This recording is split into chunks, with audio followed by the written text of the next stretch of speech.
Hello everyone, good morning. তোমাদের সবাইকে রাধে রাধে বন্ধুরা। তোমরা সবাই কেমন আছো? আশা করি খুব ভালো আছো। আমিও কিন্তু খুব ভালো আছি। তো আজ হলো সোমবার সকাল সকাল কিন্তু আমি আমার ব্লগটি শুরু করছি। আরও একবার তোমাদের সবাইকে রয় ব্লগে ওয়েলকাম জানাচ্ছি।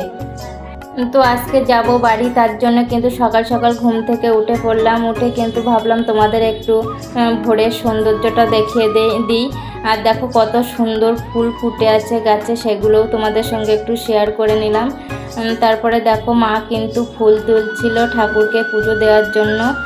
দেখো কত সুন্দর ফুল। তারপরে কিন্তু মা কাঁঠাল তুলছিল, আর ছেলেকে কিন্তু একটু দুধ সুজি খাইয়ে দিলাম, দিয়ে কিন্তু আমরা বাড়ির উদ্দেশ্যে বেরিয়ে পড়লাম। দেখো আমরা কিন্তু এখন ট্রেনেই আছি। তো বাড়িতে এসে কিন্তু আগে আমি ভাত বসিয়ে দিয়েছিলাম, আলু সিদ্ধ ভাত আর পটল ভাজা করেছিলাম আর আম কেটে নিয়েছিলাম। আর রাতে কিন্তু একটু লুচি করেছিলাম আর মাংস। তো আমার ব্লগটি আজ এতটুকুই। সবাই খুব ভালো থেকো, সুস্থ থেকো। দেখা হচ্ছে নেক্সট ভিডিওয়। টাটা।